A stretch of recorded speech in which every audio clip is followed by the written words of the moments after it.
Guys, तो आज की इस वीडियो में आपको मैं बताने वाला हूं कि कैसे आप आदित्य बिरला उद्योग प्लस से कस्टमर का फास्ट लोन डिसबर्समेंट कैसे कर सकते हो। क्या स्टेप आपको जो है फॉलो करने होते हैं। जो केसेस कस्टमर का अप्रूवल आ जाता है उनकी जो है सारा प्रोसेस कंप्लीट करने के बाद केवाईसी कर दी और सेल्फी करने के बाद जो cases request processing under review में चले जाते हैं, तो उनके बाद आपको जो है क्या करना होता है, ये वो लोग आसानी से समझ पाएंगे जो ऑलरेडी आदित्य बिरला उद्योग प्लस में काम कर रहे हैं कि जो हमने सेल्फी कर दी। अब इसके बाद हमको जो है क्या स्टेप जो है फॉलो करना होगा। जो केसेस आपके अंडर रिव्यू में 10 से 20 दिन तक डले रहते हैं उनमें जो है कोई भी एक्शन नहीं लिया जाता है, तो आपको जो अपने हैंड से क्या करना होगा। इसका जो सबसे बड़ा रीजन है ना, ये इतने दिन तक पेंडिंग में डले रहते हैं, वो है कि आपके पास प्रॉपर नॉलेज का ना होना। अगर आपको ये पता होगा कि हमको क्या स्टेप फॉलो करने हैं, कैसे कस्टमर की डॉक्यूमेंट की पेंडेंसी को चेक करना है और कितने टाइम बाद चेक करना है, कि कहाँ पर चेक करना होता है और उनको जो है आपको कैसे क्लियर कराना है। अगर आपको ये पता चल गया तो आपके जो है सबसे ज़्यादा बड़ी बेनिफिट जो है ये हो जाता है, आपका टाइम बचेगा और कस्टमर भी आपको जो बार बार कॉल कर रहा है कि जो है क्या हुआ, लोन होगा या नहीं होगा या कितने टाइम में, तो आप जो है कस्टमर को भी एक सेटिस्फेक्शन वाला आंसर दे पाओगे। क्योंकि आपको जब जर्नी पता होगी कि इसमें जो है क्या क्या रिपोर्ट रेडी होती है, किस किस की विजिट होती है और कहाँ की होती है, क्या इंपॉर्टेंस होता है, और कस्टमर का लोन जल्दी से जल्दी जो है डिस्पर्स हो जाता है। और आगे भी जो कस्टमर है आपके लिए इसी प्रकार जैसे उसका लोन हुआ है वैसे ही कस्टमर आगे आपको प्रोवाइड कराएगा। तो आपको जो है जान लेना है कि हमको जो है क्या करना होता है। केसेस जो अंडर रिव्यू में चले जाते जो है जानने वाले हैं। वैसे तो हमारा जो मेन टॉपिक है ना, जो कि मैंने आपको इंट्रोडक्शन में ही बता दिया है कि जो है केवाईसी प्रोसेसिंग होने के बाद अंडर रिव्यू में केस को जाने के बाद जो है आपको क्या करना होता है। लेकिन उससे पहले भी हम थोड़ी बहुत चीजें जो है इसकी जान लेंगे, जैसे कि कंपनी की पॉलिसी क्या है। ये जो है मैं आपको शॉर्टकट तरीका बता दूंगा कि आप जो है कस्टमर को कुछ क्वेश्चन पूछ कर ही कि ये कैसे डिसीजन ले सकते हो कि इसकी फाइल जो है यहाँ पर लॉगिन करनी है या फिर नहीं लॉगिन करनी है। और अगर आपको जो है डिटेल में चाहिए तो इसके ऊपर मैंने एक वीडियो बना दी है जो कि अभी मैं आपको दिखा दूंगा, और उसका जो लिंक है आपको वीडियो के डिस्क्रिप्शन में भी मिल जाएगा। और आपको जो है फाइल कैसे प्रोसेस करनी है, डीएसए कैसे लेना है, इनके बारे में हम थोड़ी चीजें जो है जान लेते हैं और फिर जानेंगे कि जो है रिक्वेस्ट प्रोसेसिंग के बाद आपको कैसे चेक करना होता है। तो दोस्तों यहाँ पे आप जो इसकी पॉलिसी को रीड कर सकते हो। इसको मैं जो आपको स्क्रॉल डाउन करके जो है दिखा भी देता हूँ कि पॉलिसी ये जो है कुछ इस प्रकार से है, जिसमें कि जो लोन है वो 10 लाख तक दिया जाता है। सिविल स्कोर 650 एक्सेप्टेड है। कस्टमर की एज 21 से 65 तक होनी चाहिए। रेट ऑफ इंटरेस्ट आप यहाँ पे देख सकते हो। इसमें जो मेन चीज है ना वो क्या है, मान लीजिए कोई कस्टमर आपके पास आया और वो बोलता है कि मुझे बिजनेस लोन चाहिए, तो पहले उनसे आपको पूछना है कि आपका जो है बिजनेस किस प्रकार का। और दोस्तों आपको मेरी बातों को ना थोड़ा ध्यान से सुनते रहना और उनको एक बार नोट कर लेना है, जिससे कि कुछ चीजें कि मैं आपको दिखा नहीं पाऊंगा लेकिन मैं आपको बोलकर उनको बताऊंगा। जिस प्रकार से ये एग्जांपल मैं आपको बता रहा हूँ, कस्टमर आया और कस्टमर ने बोला कि मुझे बिजनेस लोन चाहिए, तो पहले आपको उनसे पूछना है कि आपका बिजनेस किस प्रकार का। उन्होंने आपको जो अपना बिजनेस बताया कि मेरा इस प्रकार का बिजनेस है, वहां पर मेरी मान लीजिए कि बेकरी का कोई बिजनेस है उनका, तो बेकरी की उनकी एक शॉप है और उनका जो है एक घर है, तो ठीक है। इसमें अब उनसे पूछना है कि आपके पास बिजनेस प्रूफ क्या है, तो इसमें जो है बिजनेस प्रूफ 2 कंसीडर करे जाते हैं और उनमें से कोई एक भी जो बिजनेस प्रूफ है वो 1 साल पुराना होना चाहिए। एक तो आप उद्यम मान लीजिए कि कस्टमर ने उद्यम जो है 1 साल पुराना पहले ही बना लिया था। ये डेट ऑफ रजिस्ट्रेशन आप जो यहाँ पे देख सकते हो, डेट ऑफ इनकॉर्पोरेशन, यानी कि इस दिन आपने बिजनेस स्टार्ट किया था, लेकिन आपने उद्यम तो जो है ये कब बनाया, जो कि डेट ऑफ उद्यम रजिस्ट्रेशन, इसको जो है कंसीडर किया जाता है। यानी कि इतना पुराना अगर ये पुराना है तो उसका यहाँ पर आपके बिजनेस को जो है 1 साल पुराना जब काउंट किया जाएगा, तो डेट ऑफ रजिस्ट्रेशन से बिजनेस विंटेज जो अकाउंट कर लेंगे। और एक प्रूफ और आपके पास होना चाहिए, जिसमें कि जो है आप यहाँ नीचे आओगे तो देख सकते हो, या तो कोई जीएसटी हो, जैसे कि अगर आपकी बेकरी है तो उस केस में फूड लाइसेंस कंसीडर कर लिया जाएगा, या फिर जीएसटी हो, या फिर Gumasta, shop act licence, trade licence, या कोई भी लेबर लाइसेंस। यानी कि 2 बिजनेस प्रूफ जो है इसमें होने चाहिए। एक तो आपने ये पूछ लिया, मान लीजिए कस्टमर के पास जो है कस्टमर की ऑनरशिप चेक करना है, जिसमें कि जो है या तो जो उनकी शॉप है वो खुद की हो, या फिर जो है उनका जो रेजिडेंस है जहां पर वो रहते हैं, या फिर वो उनका खुद का होना चाहिए। यानी कि बोथ रेंटेड इसमें कंसीडर नहीं किया जाता, कोई भी एक जो है इनका जो रेजिडेंस कंफर्म यानी कि ऑनरशिप होनी चाहिए, या तो फादर के नाम पर हो या फिर एप्लीकेंट के नाम पर हो या मदर के नेम पर हो, यानी कि खुद की रेजिडेंस जो है या फिर शॉप होनी चाहिए। अगर ये चीजें ओके है फिर आपको कस्टमर के बैंक स्टेटमेंट और आप जो है इसी ब्याह पर कस्टमर का लोन अप्रूवल जो है ले सकते हो और इसमें फाइल जो है लॉगिन कर सकते हो। और एक आपको पिन कोड भी चेक करना होता है, जो कि आप पिन कोड तो ऑलमोस्ट आदित्य बिरला उद्योग प्लस में सभी के जो है डिटेल सारी चीजें आदित्य बिरला उद्योग प्लस के बारे में सीखनी है तो आप जो हमारी इस वाली वीडियो को 47 मिनट की को फॉलो कर सकते हो, जिसमें कि इन डिटेल फाइल को लॉगिन A to Z मैंने जो है सारी चीजें आपको जो है इसमें बताइए। तो हम जो है यहाँ पे डीएसए की बात कर लेते हैं कि अगर आपको डीएसए लेना है तो किस प्रकार से आपको इसका डीएसए लेना होगा। तो आपको मैंने जो है इसका वीडियो के डिस्क्रिप्शन में गूगल फॉर्म का लिंक दिया हुआ है, आपको जो अपना ये गूगल फॉर्म फिल करना होगा, जिसमें कि आपको अपना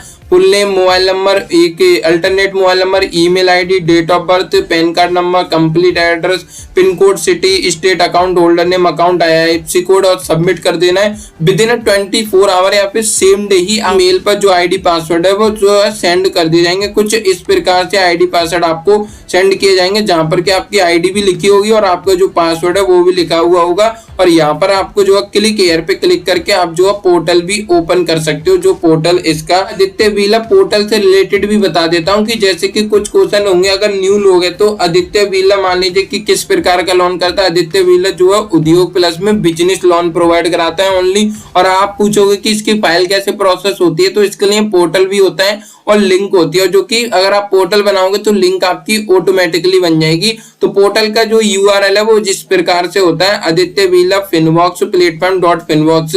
आपको जो है किसी भी अदर की लिंक पे ऐसे ही लॉगिन नहीं करना है, आपको जो है जो लिंक दी जा रही है या फिर आपका जो पोर्टल है आपको उसी से इसमें जो है लॉगिन करना। तो लॉगिन करने के आपके पास दो ऑप्शन होते हैं, ईमेल आईडी पासवर्ड पे। अगर आप ईमेल पे आपका आईडी पासवर्ड आ गया तो आप ईमेल आईडी और पासवर्ड फिल करके जो कर सकते हो, अगर नहीं आया तो आप फॉरगॉट भी कर सकते हो। और एक ऑप्शन है लॉगिन विद मोबाइल नंबर, जो आपने मोबाइल नंबर दिया था उस मोबाइल नंबर को आपको यहाँ पे डालना, OTP आएगी और आपका पोर्टल लॉगिन हो जाएगा। जैसे कि हम जो है इसी से लॉगिन कर लेते हैं, तो जैसे कि हमारा जो पोर्टल है वो लॉगिन हो सकता है। इसमें जो है 3 ऑप्शन आपको जो है दिए हुए हैं। एक है लीड्स वाला, जिसमें कि आप जो है जितनी भी फाइल लॉगिन करोगे या तो आप जो है इस पे क्लिक करके और जो है आपको इस पे क्लिक करना है और जो आपकी जो लिंक है वो ओपन हो जाएगी। और दोस्तों मान लीजिए कि आपका कोई कनेक्टर है या फिर जो है कोई भी आपकी टीम है तो आप जो है उनको ये लिंक डायरेक्टली फॉरवर्ड कर सकते हो। इस पे आपको क्लिक करना है, अप्लाई फॉर लोन पे क्लिक करना और आपको जो है इस लिंक से जितनी भी फाइल लॉगिन होंगी वो आपको जो है इसमें यहाँ पर शो होंगी, यानी कि जितनी भी फाइल इससे लिंक से शो होगी आपको जो है इसमें शो हो जाएंगी। तो आप इस लिंक को फॉरवर्ड कर सकते हो, यानी कि एक ट्रैकिंग है, यानी कि आपको पोर्टल किसी को नहीं देना है, हर किसी को इसका पोर्टल जो है शेयर नहीं करना है। आप लिंक भी फॉरवर्ड कर सकते हो, ट्रैकिंग आसानी से हो जाएगी इसमें और आपके नेम पे शो होगी। और मान लीजिए जब तक कस्टमर का अप्रूवल नहीं आ रहा और फाइनल अप्रूवल आने के बाद, यानी कि सॉफ्ट जो अप्रूवल आता है स्क्रीनशॉट से कि आपका ये जो अप्रूवल आया हुआ है, अगर आपने ये लोन ऑफर जब तक एक्सेप्ट ऑफर पे क्लिक नहीं किया है तो आपको जो ये फाइल है वो लीड्स में शो होगी। जैसे ही आपने एक्सेप्ट ऑफर पे क्लिक किया तो फिर आपको ये कहां पर शो होगी, जैसे ही आपने एक्सेप्ट ऑफर पे क्लिक किया तो आपको प्रोडक्ट पे क्लिक करना, वर्किंग कैपिटल लोन पे क्लिक करना और आपको जो फाइल है ना वो फिर जो है यहाँ पर शो होगी, जो कि फ्रेश लोन में आ जाती है। दोस्तों मैं और बाकी चीजें आपको एक्सपीरियंस के साथ आएंगी, जब आप उन पे काम करोगे ना तो आप धीरे धीरे सीखोगे। क्योंकि अभी मान लो मैं आपको कितना भी बिल्कुल डिटेल में भी बता दूं तो भी जो अगर आप उनको खुद से नहीं करोगे तो आपको वो चीजें जो है आएंगी नहीं, आप जो है भूल जाओगे। जब करते रहोगे आप उन पे प्रैक्टिस करोगे जब जाकर के आसानी से समझ में जो है आपको आने लगेंगे। और दोस्तों यहाँ पे हर चीज का एक स्टेप होता है, जैसे कि इसमें यहाँ पे हम जितनी भी अभी देख रहे हैं ना यहाँ पे स्टेजेस देख सकते हो। अभी हमको सारे स्टेजेस दिखाएंगे, जैसे कि जो सिविल से पास हो चुकी है यानी कि क्वालिफाइड, इसमें स्टेटमेंट की रिक्वायरमेंट है। और अगर जो फाइल क्रिएट हुई है यानी कि सिर्फ जो OTP डल के आगे प्रोसीड हुई है वो फाइल रिजेक्ट हो जाएंगी, वो आपको डिस्क्वालीफाई में दिखाएंगे। तो दोस्तों अब मैं आपको कुछ चीजें बता भी देता हूं, जैसे कि यूजर क्वालिफाइड में या फिर सभी में सेम होता है। मान लीजिए कि कोई फाइल लॉगिन करी, अब जो उसका प्रोसेस नहीं हो रहा है या फिर कस्टमर नहीं आ रहा है या बाद में आएगा कस्टमर, तो आपको जो है एक लिंक निकाल लेनी है, यानी कि आपको वहीं से कस्टमर की फाइल का प्रोसेस स्टार्ट हो जाए। तो वो लिंक आपको कैसे निकाल लेनी है, आपको लीड्स में आना है और जो आपको कस्टमर आईडी पे क्लिक करना है। तो ये जो फाइल है वो ओपन हो जाएगी। आपको एक ऑप्शन मिलेगा एक्शन बटन का, एक्शन बटन पे क्लिक करना और रिज्यूम जर्नी, ये लिंक आपको ओपन कर लेनी है और आपको जो है न्यू टैब में आना, कंट्रोल वी करके इस लिंक को किसी को भी फॉरवर्ड कर देना, या फिर जो फाइल का इसका प्रोसेस कर रहा है तो फाइल जो है वहीं से ओपन हो जाएगी जहां पर रुकी हुई थी, और जो फिर है उसका प्रोसेस स्टार्ट हो जाएगा। जैसे कि आप इसको देख सकते हो, इस केस में जो है इस कस्टमर का लोन का ऑफर आया हुआ है। व्यू लोन ऑफर पे क्लिक करोगे तो जो कस्टमर का ऑफर है वो आपको यहाँ पे देखने को मिल जाएगा कि कितने लाख का ऑफर आया हुआ है, कितनी आरओआई पर है, क्या प्रोसेसिंग फीस है, डिसबर्समेंट अमाउंट कब है, ऑफर कब तक वैलिड है और लोन टेन्योर आप जो है यहाँ से कस्टमर की सेलेक्ट कर सकते हो। अब मान लीजिए अभी हमने ये एक्सेप्ट ऑफर नहीं किया है, तो जो ये फाइल है ना अभी तक हमको यहीं पे शो कराएगी। जैसे ही मान लीजिए अभी देखो मैं आपको यहाँ पे दिखाता हूँ, प्रोडक्ट में क्लिक करता हूँ और अभी जो है ये फाइल यहाँ पे शो नहीं करा रही है। अभी जो है धनासन की जो है कैंसिल्ड फाइल शो करा रही है। अब मैं जो है इस फाइल को एक्सेप्ट ऑफर पे जो क्लिक करता हूँ, अब ये जो ऑफर है वो एक्सेप्ट हो चुका है, रिक्वेस्ट प्रोसेसिंग में चला गया। इसमें जो अब बेसिक डिटेल जो है इसमें मांगने को, प्रोडक्ट में आते हैं, इसको मैं जो है पेस्ट करता हूँ। जैसे कि आप देख सकते हो मुजीब पासा का जो केस है वो आपको फ्रेश लोन में सो रहा है, यानी कि अभी इसमें ये ऑफर ओनली एक्सेप्ट किया गया है। जब आप इसमें कुछ डिटेल डाल दोगे तो आपको डिटेल सबमिटेड में आएगा। अगर केवाईसी रिजेक्ट हो रही है करते टाइम पर तो आपको केवाईसी रिजेक्ट में आएगा। तो आप यहाँ पे जो है देख सकते हो किस प्रकार से जो इसमें एक एक स्टेप जो है चलते हैं। अब मान लीजिए कि आपको फ्रेश लोन के बाद, अब वो मान लीजिए कि आपने इसको जो है यहाँ से हटा दिया, इसको जो है बिल्कुल आपने रिमूव कर दिया। अब आपको जो है इसकी रिज्यूम लिंक चाहिए, तो आपको क्या करना है, पोर्टल में आना है और एक्शन बटन पे क्लिक करना है या रिज्यूम जर्नी पे क्लिक करना है, कॉपी करना और आपको जो ये लिंक है पोर्टल में पेस्ट कर देनी है, या फिर जो भी इसका प्रोसेस करा उनको फॉरवर्ड कर देनी है और इसका जो प्रोसेस है फिर से वहीं से स्टार्ट हो जाएगा जहां पे प्रोसेस को हमने, आप यहाँ पे देख सकते हो डॉक्यूमेंट प्रूफ मांग रहा है, जो कि आपको डॉक्यूमेंट प्रूफ इलेक्ट्रिसिटी बिल वगैरह। ये तो बात हो गई पोर्टल को यूज करने की। अब दोस्तों आप जो है अपने हैंड से आपको कुछ ना करना पड़े कि कोई भी आपका जो कनेक्टर है बार बार आपसे ना पूछे कि इस फाइल का क्या प्रोसेस है, इसकी जो है रिक्वेस्ट प्रोसेसिंग या फिर मुझे लिंक निकाल के दो। अगर आप चाहते हो कि मैं इनको जो सेपरेट चीज दे देता हूं तो उस केस में आपको क्या करना है, हमारी तरफ से आपको मास्टर पोर्टल दिया जाता है, तो आपको जो है ऐड वाले बटन पे क्लिक करना है। कस्टमर की बेसिक डिटेल जैसे कि उनका नेम फिल करना है, ईमेल आईडी, मोबाइल नंबर और यूजर आईडी और ऐड पार्टनर एम्प्लॉय पे क्लिक कर देना है। उनका जो आईडी पासवर्ड है वो बन जाएगा, उनको भी यहीं से लॉगिन करना होता है। जो बात रहेगी पे आउट की कि पे आउट किसको मिलेगा, तो पे आउट आपको हमको बता देना कि ये जो है हमारी टीम का केस है, तो आपको जो पे आउट है वो मिल जाएगा। उस प्रकार से सारी चीजें वर्क करते हैं, यानी कि उनका सेपरेट हो गया। अब जो भी आपका कनेक्टर है ना आपने बनाया है, तो आपको जो है उनकी सारी फाइल इसमें शो होंगी, जो भी वो लॉगिन करेंगे या लीड्स में उनकी फाइल शो होगी। अब आपको ये कैसे चेक करना है कि जो है इनकी फाइल कौन सी है, या फिर आपको चेक करना है कि ये फाइल किसने लॉगिन करी। मान लीजिए ऑफर आ गया किसी का, तो आपको जो मुझे पासा पे क्लिक करना है, इसमें जो है फाइल को ओपन करना है और आपको कनेक्टर की डिटेल चेक करनी है। तो नीचे शो होता है कि ये फाइल जो है किसने लॉगिन करी है, एजेंट का नेम, एजेंट की ईमेल आईडी, उनका मोबाइल नंबर, उनको कॉल करना और कांटेक्ट कर लेना कि आपने ये फाइल लॉगिन करी थी और इसका जो है प्रोसेस कराइए। तो दोस्तों ये आपको थोड़ा सा पोर्टल का ओवरव्यू जानने को मिल गया होगा और आपको जो है बार बार पोर्टल को लॉगिन नहीं करना। मैं आसान चीजों के लिए आपको बता रहा हूँ। आपको क्या करना है, इसकी लिंक निकाल लेनी है एक बार, उसको जो है एक बार कहीं बुकमार्क कर लेना है, जिससे कि आपको सिर्फ लिंक पे क्लिक करना है और फाइल लॉगिन जो है स्टार्ट हो जाए। तो यहाँ पर मैं आपको जो है एक चीज स्टेटमेंट को लेकर भी बता देता हूँ, जिसमें कि लोगों को दिक्कत आती है कि जो हम स्टेटमेंट अपलोड करें लेकिन बार बार जो है ये एक ही पेज पर हमको यहाँ पे फॉरवर्ड कर दे रहा है। तो इस केस में क्या होता है कि, और केस में क्या होता है, मान लीजिए प्रेफर है या फिर IIFL है, तो पहले तो जो है अलग ऑप्शन थे कि अगर मान लीजिए आपने कोई स्टेटमेंट अपलोड किया और उनकी जो है एवरेज मंथली बैलेंस जो है लो है, तो वो डायरेक्ट जो है लो बैंकिंग करके रिजेक्ट कर देते। लेकिन अब क्या होता है कि आपसे बैंकिंग जब आप अपलोड करते हो तो वो जो है बोलते हैं कि sorry we could not generate an offer based on the data provided by you, यानी कि जो आपने स्टेटमेंट अपलोड किया है, कि जो डाटा आपने दिया है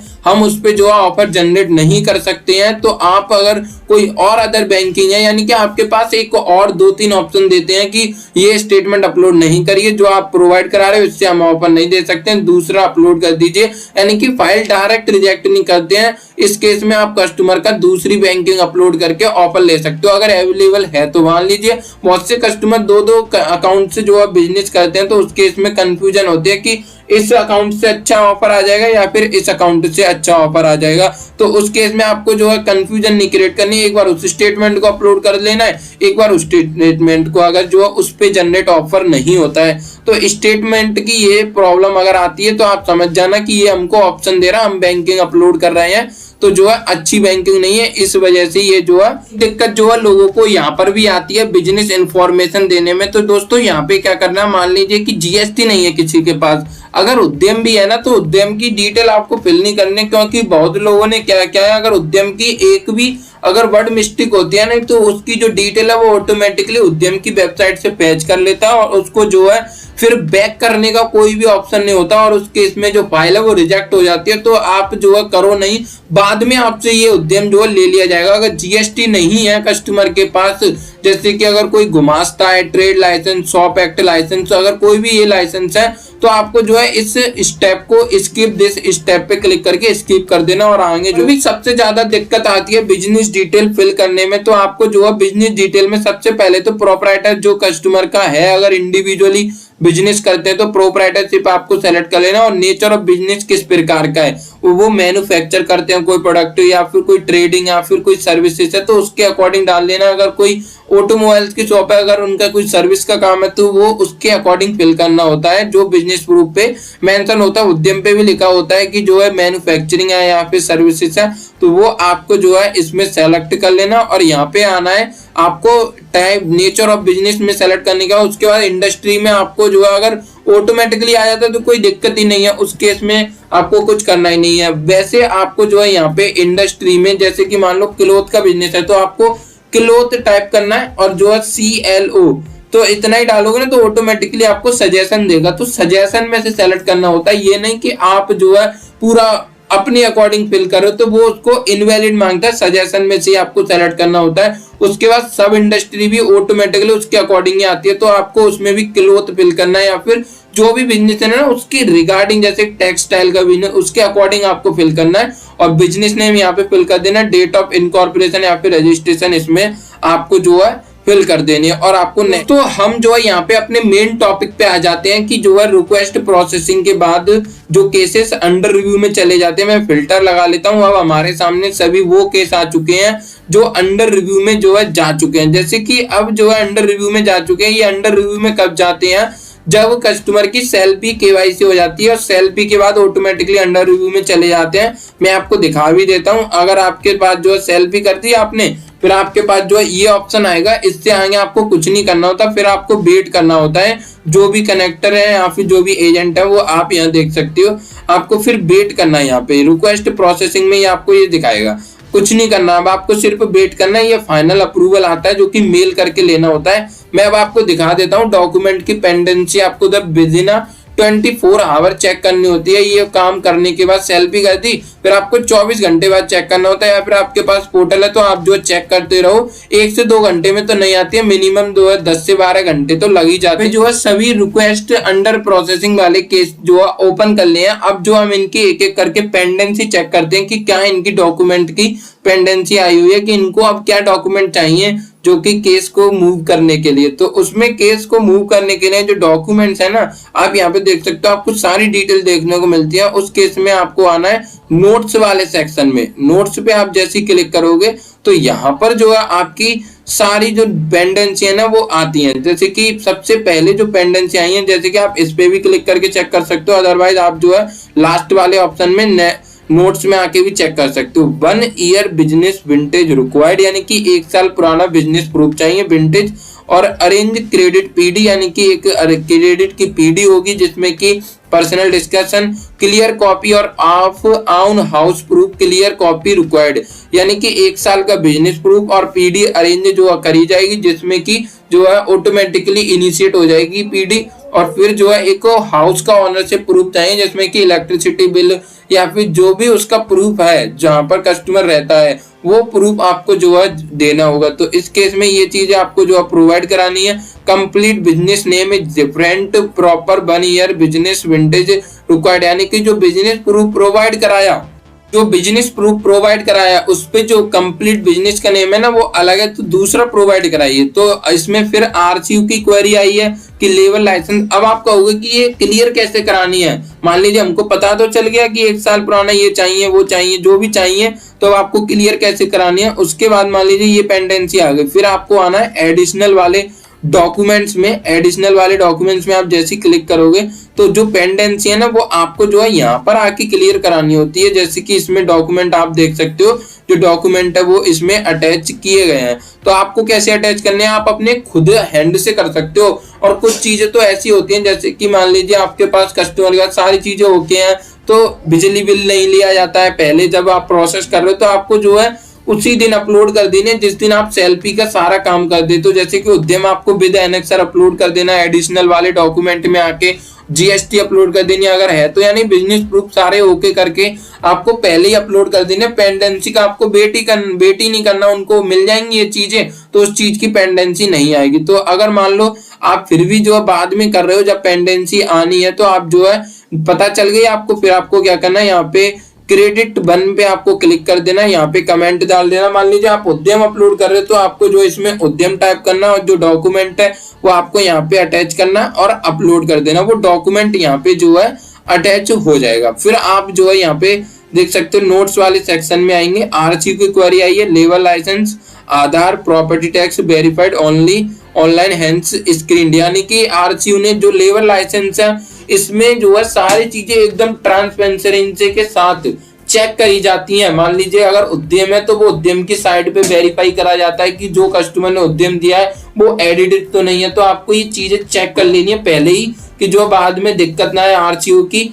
तो आरसीयू में ये सारी चीजें चेक करी जाती हैं, आधार कार्ड चेक कर लिया जाता है, property tax verified online hands in screen और क्लियर पावर बिल मिसिंग, यानी कि जो पावर बिल है वो मिसिंग है। और फिर जो है जैसे कि फिर से जो इसमें लिखा हुआ है तो ये चीजें स्क्रीन हो चुकी है।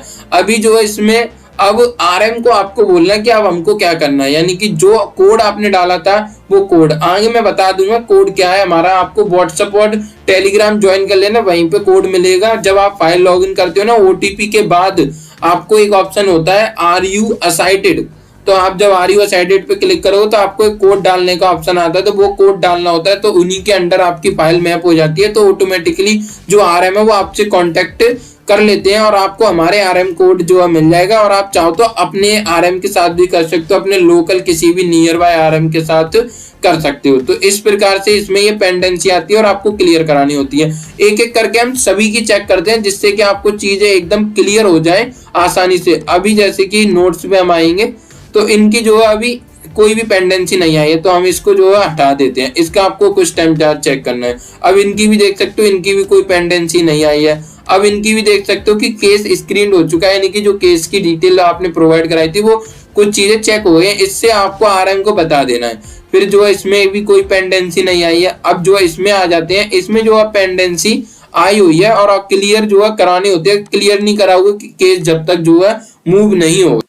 जैसे कि आप देख सकते हो Hunter status clear for primary applicant, यानी कि जो कुछ चीजें होती हैं कि फ्रॉड वगैरह जो कि हंटर में चेक करी जाती हैं, तो अगर वो बिल्कुल क्लियर निकल जाती हैं तो जैसे कि प्राइमरी एप्लीकेंट का हंटर क्लियर हो गया, नहीं कोई भी डॉक्यूमेंट वगैरह जो है फ्रॉड वगैरह नहीं है। तो kindly provide the additional banking, जो बैंकिंग अपलोड हुई है वो जो है पुअर बैंकिंग है या फिर उसमें जो है मेंटेनेंस कम है। बेशक अप्रूवल आ गया लेकिन क्रेडिट के अकॉर्डिंग वो बैंकिंग पुअर है, उसमें जो ट्रांजैक्शन है हो सकता है कि सेल्फ के ज्यादा ट्रांजैक्शन हो, बिजनेस ट्रांजैक्शन कम हो। तो इस प्रकार से पुअर बैंकिंग और poor ABV average monthly balance तो ये जो है कम है, इस वजह से ये चाहिए। तो वो आपको जो है एडिशनल डॉक्यूमेंट में प्रोवाइड कराना होगा। तो आप यहाँ पे देख सकते हो एडिशनल बैंकिंग इसमें अटैच कर दी गई है और डॉक्यूमेंट पे क्लिक करके आप डाउनलोड भी कर सकते हो, इसको डॉक्यूमेंट को चेक कर सकते हो। अब जो हम इसकी पेंडेंसी चेक कर लेते हैं, नोट्स में आएंगे, यहाँ पे पेंडेंसी जो है एकदम तरीके से जो है इसमें अपलोड करी जाती है, तो वो आपको जो है इसमें चेक कर लेने। हम जो ये नोट्स वाले सेक्शन में आ जाते हैं तो आप यहाँ से पेंडेंसी चेक कर सकते हो। जैसे कि customer was busy, ask to call back later, यानी कस्टमर बिजी है तो जो उनसे बोले तो आपको क्या करना, मेल डाल देना। यहाँ से नोट्स वाले सेक्शन में आना, इसमें डालना, कस्टमर को बोलना है कि आपने कॉल क्यों नहीं उठाया, तो फिर आपको जो है इसमें आना और इसमें नोट्स डाल देना, customer now ready to call, pick the call, तो आपको वो नोट्स डाल देना, ऑटोमेटिकली फिर जो है कॉल अरेंज हो जाएगी कस्टमर को। Dear team please provide the below pendency, यहाँ पे लिखा आता है उद्यम प्रोवाइड कराना, और उद्यम हमेशा एनेक्सर के साथ देना होता है, यानी कि 2 पेज और होते हैं एनेक्सर के, जिसमें कि एक तो पहला पेज उद्यम का होता है, उसके बाद 2 पेज और होते हैं बाकी डिटेल। जब आप उद्यम अपलोड करते हो ना, तो डाउनलोड करते हो, वहां पे आपको 2 ऑप्शन देखने को मिलता है, डाउनलोड विद एनेक्सर, तो आपको डाउनलोड विद एनेक्सर करना है। Provide latest house ownership proof, इसमें की जो है ऑनरशिप प्रूफ देना होता है। अगर मान लीजिए फादर का दे रहे हो तो उस केस में आपको रिलेशनशिप प्रूफ भी देना होता है, जो कि आधार कार्ड दे सकते हो, जिसमें कि आधार में फादर का नेम मेंशन होता है। तो वो आपके समझ में नहीं आ रही है तो आपके जो आरएम है ना, आपको उनको बोल देना। जैसे कि फिर एक पेंडेंसी आई है, case not process due to 3 ECS bounce in last 6 month and current bounce not allowed, RCU bank status sample positive, और इसमें जो बैंक स्टेटमेंट है ना वो भी सैंपल किया जाता है। मान लीजिए कि आपका जो बैंक स्टेटमेंट अगर आपने वो एडिट करके अपलोड किया होगा तो उसमें भी आपके बैंक में जाकर के वो जो सैंपल है वो सैंपल किया जाता है, उसमें एक एक एंट्री चेक करी जाती है कि जो एंट्री है वो गलत तो नहीं है, क्योंकि जैसे ही वो वहां पे चेक होती है तो आपके जो केस है वो, अब जैसे कि इनका चेक करा गया तो ये पॉजिटिव आया है, और वो की आपको जो रिपोर्ट है ना आरसीयू की, जो कि यहाँ पे एडिशनल डॉक्यूमेंट में अटैच भी करी जाती है, RCU bank statement sample positive. मैं आपको ये चीजें दिखाऊंगा नहीं, ये काफी ज्यादा जो है जैसे कि आप जो अब यहाँ पे आ सकते हो, ये एक नया केस है, इसमें जो है पेंडेंसी क्या आई है वो हमको जो है चेक करनी होगी। नीचे आएंगे तो जैसे कि देख सकते हो, dear team case is logged in STP program, यानी कि ये जो केस है ना वो एक इनका प्रोग्राम है एसटीपी और नॉन एसटीपी। एसटीपी में क्या होता है कि ज्यादा कुछ नहीं देखा जाता है, जो कि आपकी इनवॉइसेस वगैरह ये चीजें ज्यादा उनको मतलब नहीं होता। अगर क्रेडिट की जो रिपोर्ट आरसीयू की जो विजिट होती है, अगर उस विजिट में एफआई अगर पॉजिटिव आ जाती है तो केस को मूव आगे जो है कुछ डिटेल लेकर ही फाइनल डिसीजन कर दिया जाता है। तो जैसे कि इस केस में please provide business vintage proof more than 3 years, क्योंकि लोन अमाउंट 5 लाख से ऊपर है तो 3 साल पुराना इनको बिजनेस प्रूफ देना होगा, और वो आप जो दोगे तो आपका जो केस है वो 5 लाख से ऊपर मूव हो जाएगा, अदरवाइज उसको कम कर दिया जाएगा। Please provide 2 family references, 2 family के रेफरेंस देने होंगे, और final decision given based on FI report because case is logged in STP.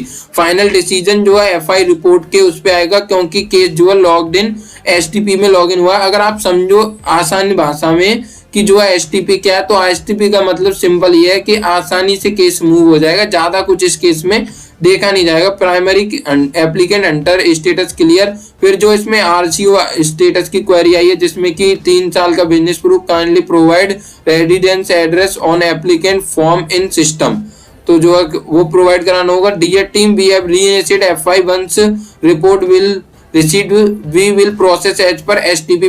की जो एफआई की रिपोर्ट है वो अगर पॉजिटिव आई तो उस केस में जो है कस्टमर का लोन है वो एसटीपी के अकॉर्डिंग प्रोसेस कर दिया जाएगा। तो जैसे कि यहाँ पे देख सकते हो, निगेटिव आने के बाद we can not process case in STP, हम इस केस को एसटीपी में जो है प्रोसेस नहीं कर सकते, क्योंकि कस्टमर की जो एफआई है वो निगेटिव आई है, जहां पर जो कि पुअर स्टॉक देखने को मिला हमको। Be process this case in non STP, हम इस केस को जो है नॉन एसटीपी में मूव करेंगे। We can not do this case for maximum 5 lakh, हम इस केस को जो है मैक्सिमम 5 लाख नहीं कर सकते हैं। Applicant is no more than 40 lakh, यानी कि कस्टमर का जो टर्नओवर है वो 40 लाख से ज्यादा नहीं है, ना ही वो जीएसटी फाइल करता है, ना ही आईटीआर, और जो स्टॉक है वो काफी कम है, और जो बिजनेस है वो काफी लो मार्जिन का है। तो बिजनेस की जो इनवॉइस देनी है और उनको जो स्टेटमेंट देनी है बैंकिंग का, इसमें आप देख सकते हो। अगर आपको नहीं समझ आ रही है तो आप आरएम से पूछ सकते हो, या फिर आप हमको भी ये डिटेल सेंड करके हम भी आपको बता देंगे।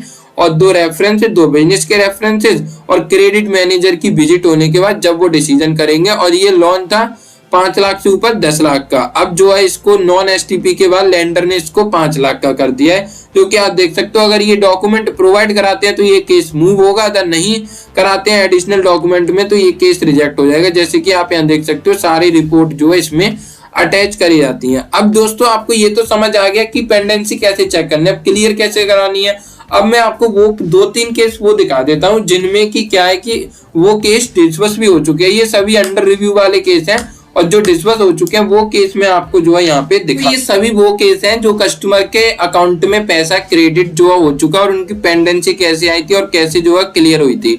अब जैसे कि देख सकते हो ये महेंद्र उपाध्याय जी का एक केस है जिसमें कि 2,22,342 का उनका केस जो लोन है वो डिस्बर्स हुआ है। तो यहाँ पर हम आएंगे नोट्स वाले सेक्शन पे जो है क्लिक करेंगे, इनकी जो है पेंडेंसी को चेक करते हैं क्या क्या पेंडेंसी आई है। ये केस जो है एसटीपी में लॉगिन हुआ है, इनकी एफआई इनिशिएट हो चुकी है क्योंकि जैसे कि फिजिकल इन्वेस्टिगेशन इनकी यानी कि कस्टमर की जो विजिट है ना वो घर की भी होती है और ऑफिस की भी होती है जिसमें कि सारी चीजें प्रॉपर होनी चाहिए और कस्टमर जो है वहां पे मेंशन होना चाहिए यानी कि अवेलेबल होना चाहिए। एफआई जो है प्रोसेस हो चुकी है, स्टेटस भी जो है एकदम क्लियर आया है, केस इज होल्ड है।